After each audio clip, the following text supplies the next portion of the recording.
Ishq, Allah, Ma'bud, Allah. Ishq, Allah, Ma'bud, Allah. Ishq, Allah, Ma'bud, Allah. Ishq, Allah, Ma'bud, Allah. Ishq, Allah, Ma'bud, Allah. Two more. Ishq, Allah, Ma'bud, Allah. Ishq, Allah, Ma'bud, Allah.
And here's another practice that is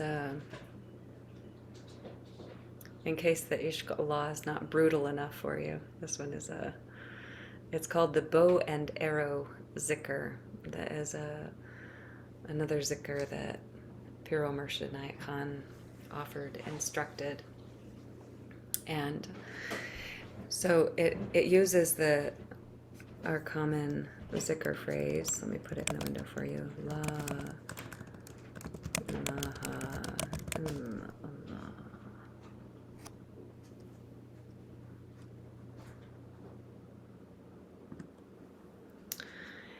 And this one is like,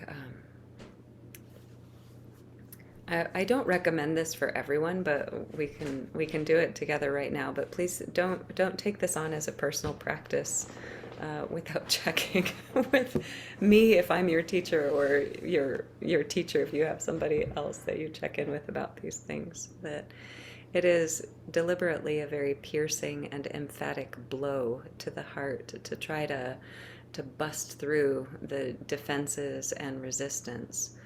So it is again a sweeping gesture that goes from the left shoulder while we say La ilaha, and then poised with the head up to the right, and it's like this is drawing back the arrow in the bow. La ilaha. And then illallah comes emphatically to the left down into the heart. So we're really trying to bring all of our energy, all of our willingness, all of this strength and whatever it is that takes to pierce through the resistance that keeps us from experiencing and allowing the flow of love. So then I get my unruly hair out of my face while I do this.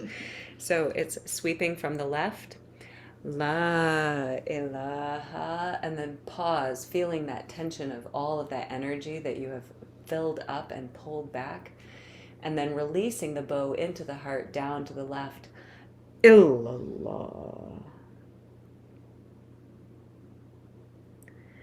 And again from the left shoulder, La ilaha, with a pause, holding all of that tension and energy, and then releasing illallah. Don't hurt yourself. La ilaha illallah. La ilaha illallah.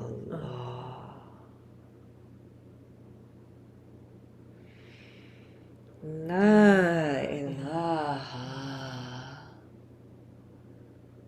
illallah.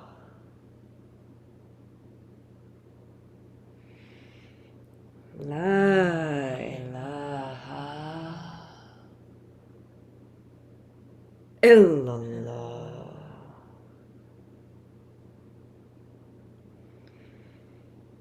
La ilaha illallah. La ilaha illallah.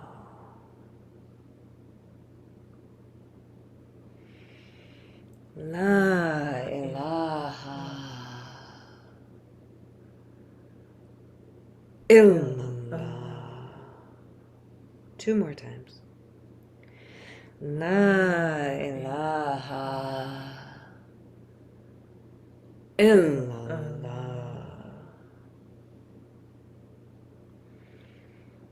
La ilaha illallah.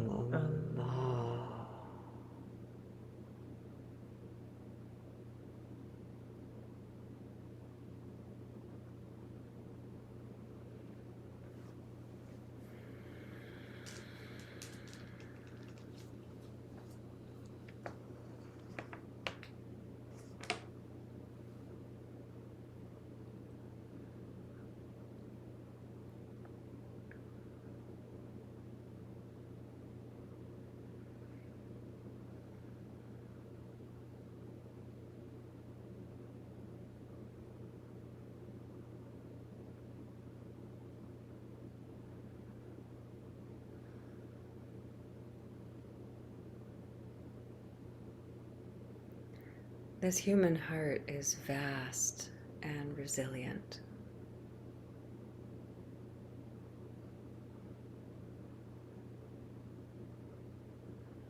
It is natural and right and good to protect the heart when needed, and also to peel away the protections when they are no longer needed.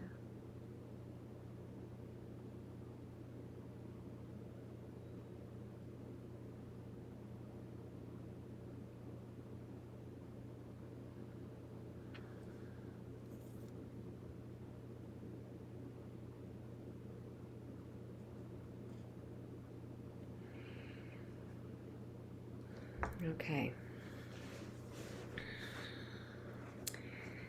To the 9th silver rule. We've been making our way through Mershit's 40 rules for all of this year so far. Did we start at the beginning of the year? Mhm. Yeah. All right, so now we're on the 39th of these. 39, no, it's the 29th of the, I did that last time too. I'm like, math. Okay, so the 9th silver rule is, it begins just as all of them do, my conscientious self. My conscientious self, meet your shortcomings with a sword of self-respect. My conscientious self, meet your shortcomings with a sword of self-respect.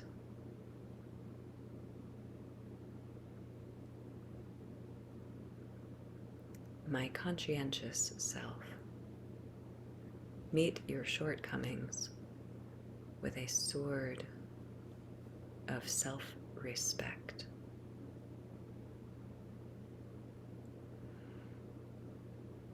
I think of all of Murshid's rules, the 40 rules, this one is my favorite. And it's probably the hardest one. Maybe that's why it's my favorite. Of course, I pulled out some readings for you. Murshid said, from volume 9, I just contextualize this because he's going through the different aspects of prayer. The first one is giving thanks to God. And the second one, this is our focus, the second aspect of prayer is laying our shortcomings before the unlimited perfection of the divine being. The second aspect of prayer is laying our shortcomings before the unlimited perfection of the divine being and asking for God's forgiveness.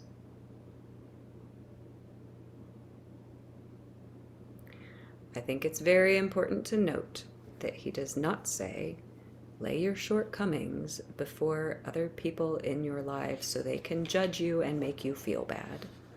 He says, lay them before the perfection of the unlimited being so that God can provide the forgiveness. And please remember that the first characteristic of God is love, and the second characteristic of love, and the third characteristic is love, and the fourth, fifth, and 100th characteristics of God are all love. So, laying our shortcomings before the unlimited perfection of the divine being, seeking that divine being's forgiveness, which is already there.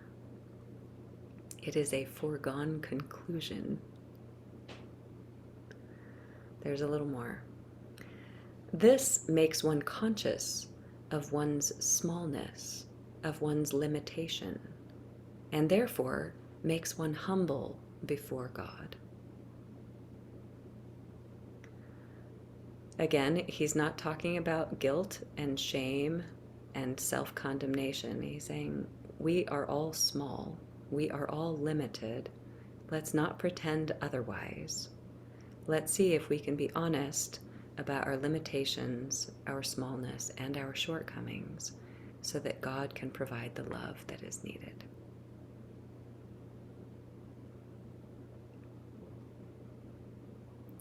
By humbling oneself before God, one does not lose any virtue. God alone has the right to demand humility.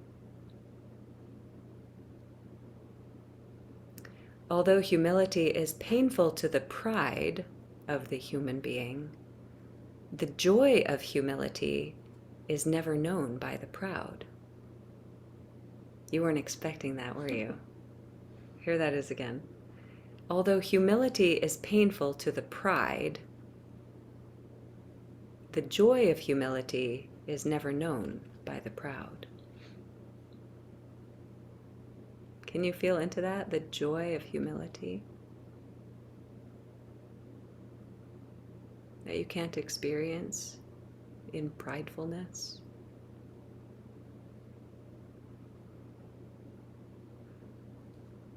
The effect produced upon one's own feeling is as if, by one's very humility, one had opened the doors of the shrine of God, which is in the heart.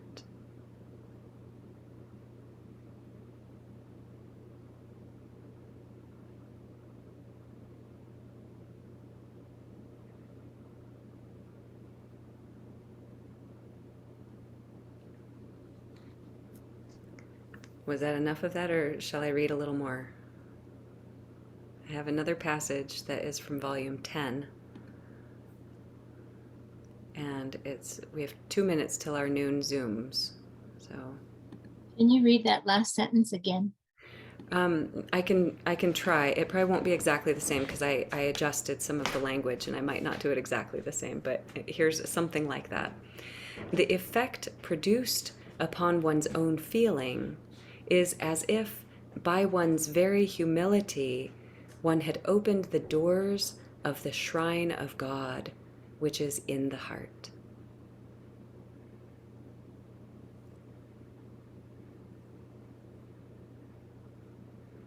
Again, the 9th silver rule is, my conscientious self, meet your shortcomings with a sword of self-respect.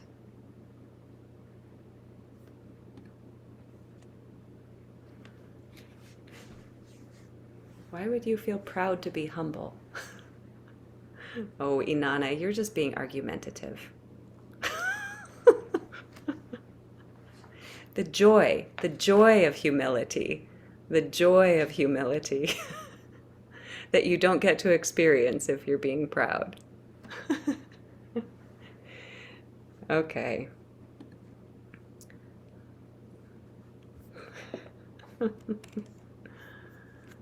Oh, we have a couple more friends popping in for our noon Zooms. Just a moment. Who else joined us? Oh, hello, Temis Waduda. Nice to see your beautiful face on here. Hello, Alim. I feel like there was someone else who popped in that I didn't. Oh, hello, Yvonne. Welcome. Hello, Kabir. Welcome. Kabir, I did see you earlier. You've been on this whole time, but I'm just now able to say hello. Okay, friends. We're going to wander away from the 9th silver rule, but don't worry, we're coming back. My conscientious self, meet your shortcomings with a sword of self-respect.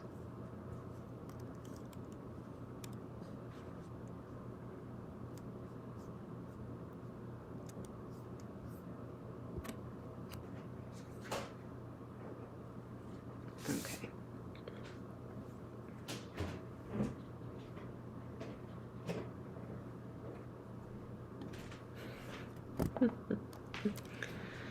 All right, we're bopping back to the invocation for our noon prayer process.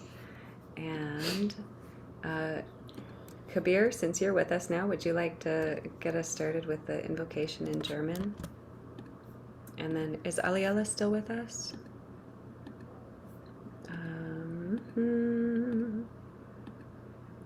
I don't see an Aliella now, but I do see Temis Waduda. So let's go from Kabir to Temis Waduda and then back over here again.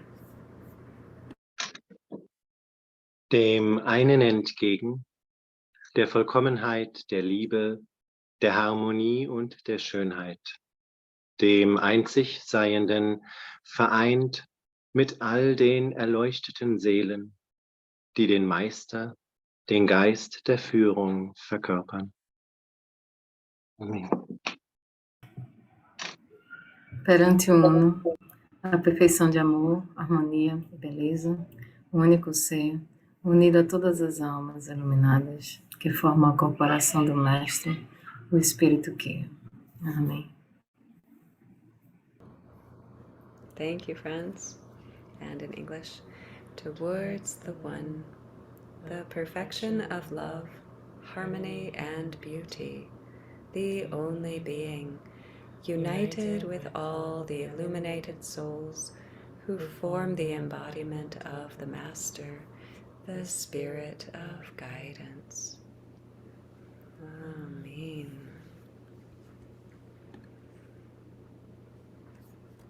And here are Murshid's affirmations for the elemental purification breaths. For every inhalation, we'll concentrate on the phrase, I inhale divine light and life.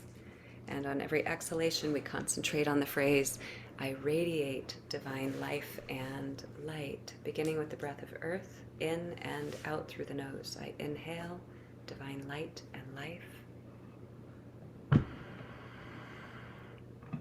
I radiate divine life and light.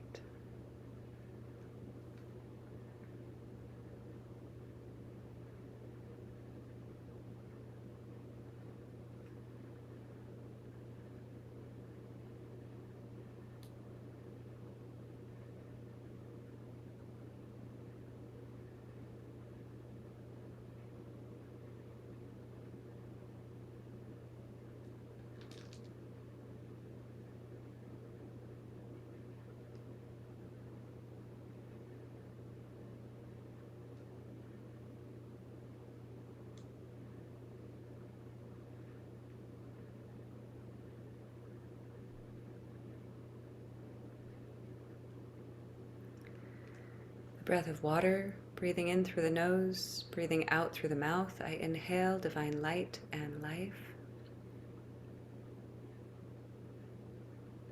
I radiate divine life and light.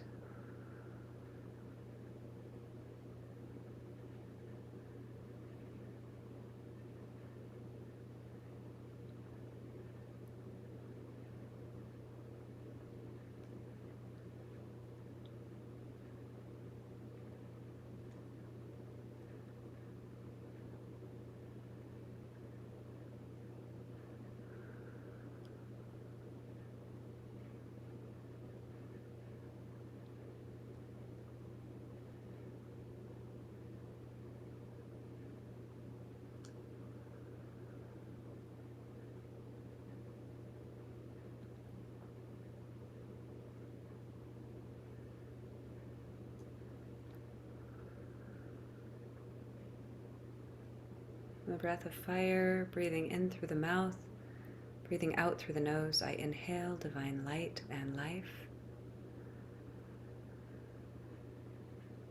I radiate divine life and light.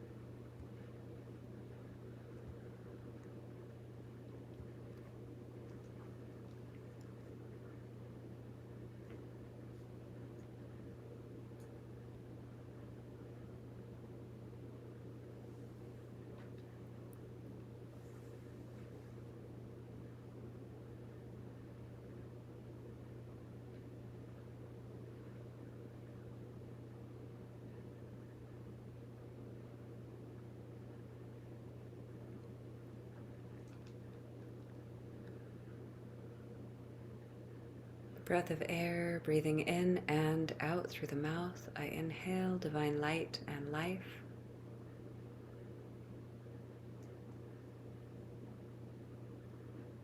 I radiate divine life and light.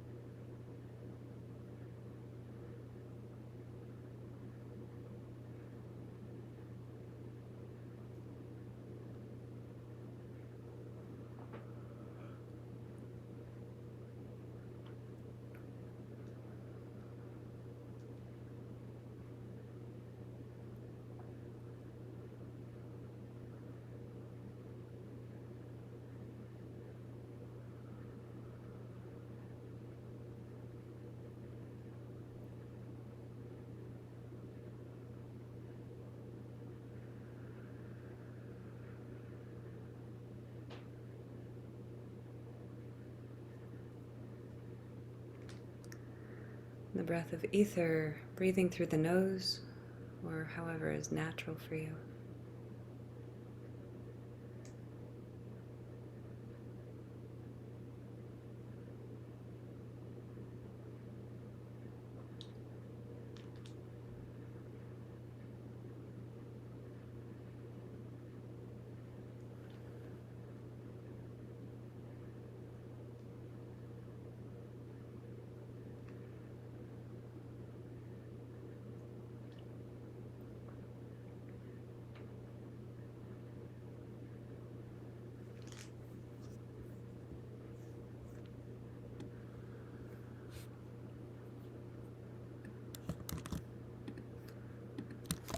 Pranayas.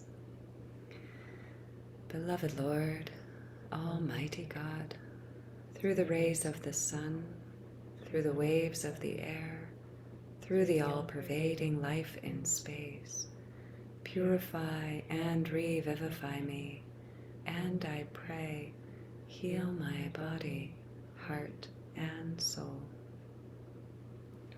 Amen.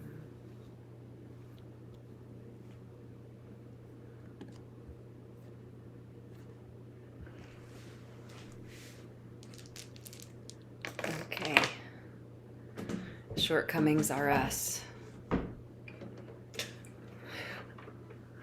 the response is astaghfirullah.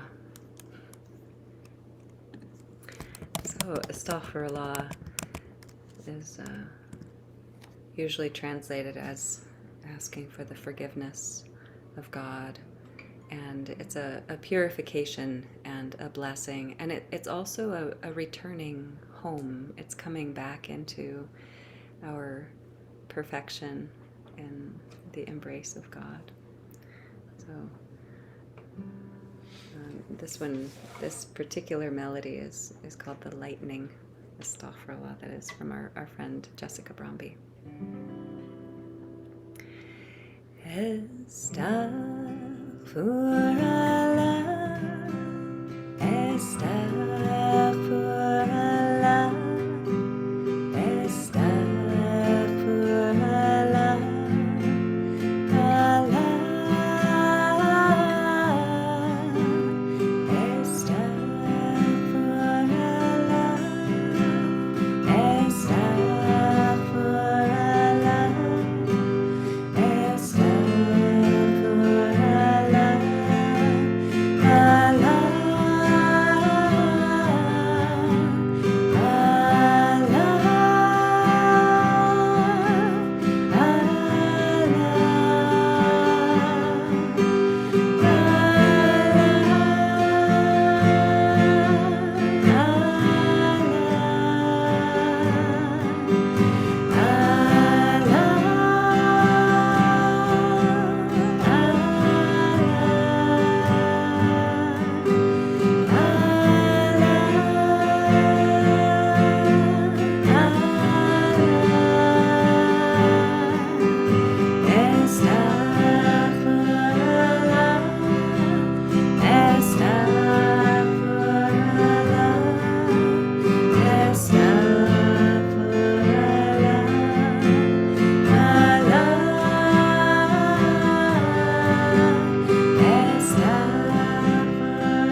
Okay, we're not done with our Sufi circle, but we are going to do the prayer of protection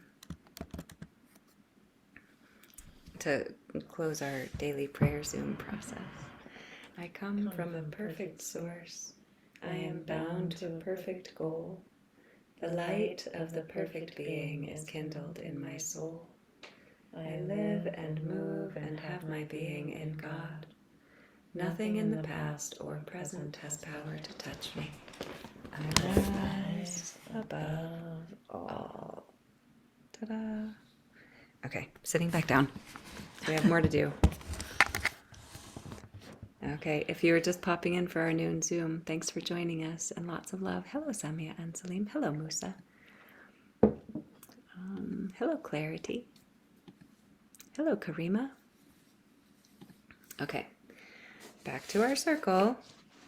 So, my conscientious self, meet your shortcomings with a sword of self-respect. So, for this one, I would like to, do we have time for this? We have time for this. To come back to the prayer psalm, which is where we started our Sufi circle today. And we're not going to visit the whole prayer, but I would like to revisit some pieces of it that I feel can help us meet our shortcomings with a sword of self-respect. And it's these pieces. O thou, the perfection of love, harmony, and beauty. All-powerful creator, sustainer, judge, and forgiver of our shortcomings.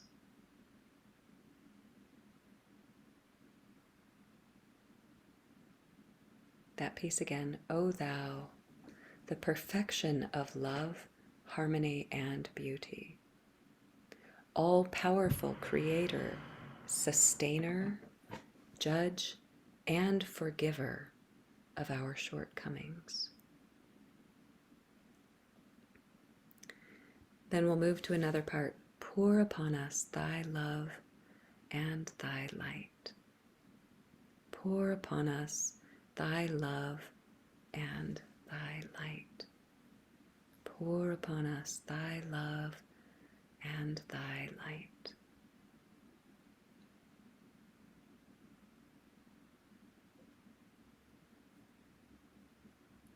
And then moving on to this piece. Draw us closer to thee every moment of our life until in us be reflected thy grace, thy glory, thy wisdom, thy joy, and thy peace. Draw us closer to thee every moment of our life until in us be reflected thy grace, thy glory, thy wisdom, thy joy, and thy peace. Draw us closer to thee every moment of our life until in us be reflected thy grace, thy glory, thy wisdom, thy joy, and thy peace.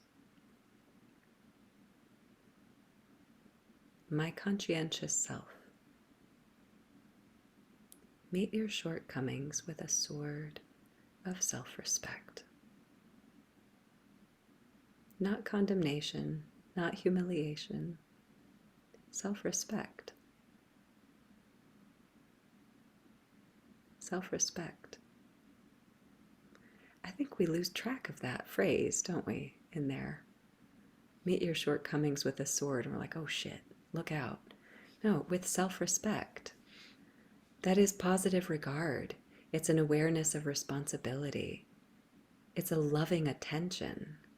Respect. We want to treat ourselves with respect. We want to approach improving ourselves with respect.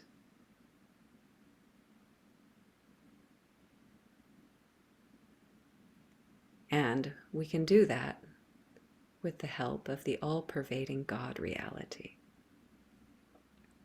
O thou, the perfection of love, harmony, and beauty. This is within us and all around us, the all-pervading God reality is the perfection of love, harmony, and beauty.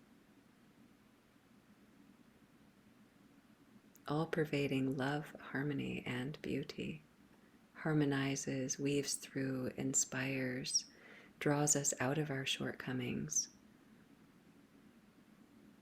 into the fulfillment of our purpose, our intentions, our ideals. O thou, the perfection of love, harmony, and beauty. All powerful,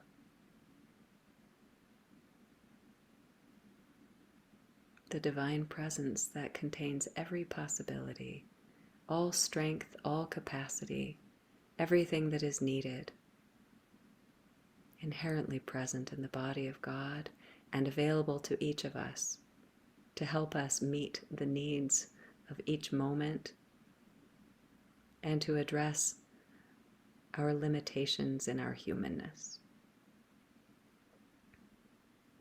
All-powerful creator, sustainer, judge, and forgiver of our shortcomings. All-powerful creator, sustainer, judge, and forgiver of our shortcomings. I've never thought about this phrase before, but this is true too. It is the all-powerful creator of the shortcomings.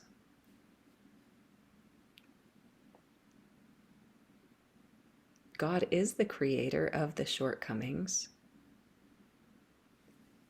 How could it be any other way? God is also the sustainer of the shortcomings, of course. God is the judge of the shortcomings. Yep. And God is the forgiver of the shortcomings. All wrapped up in one tidy, vast package of Godness. Creator, sustainer, judge, and forgiver of our shortcomings. Pour upon us thy love and thy light. Pour upon us thy love and thy light. Help us to remember to feel and experience this all-pervading love and light within us, all around us.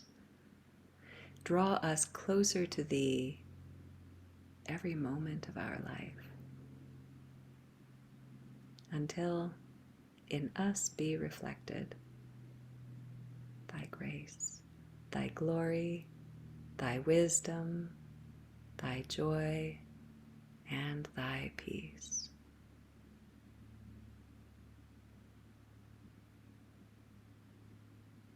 Draw us closer to thee.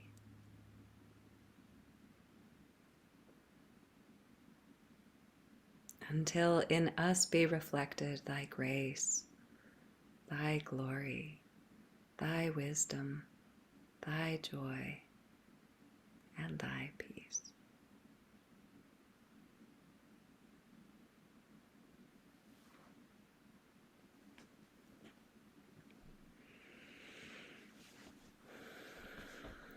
So in our last few minutes, I want to draw our awareness back to these beautiful and also challenging concepts, attitudes, practices in Sufism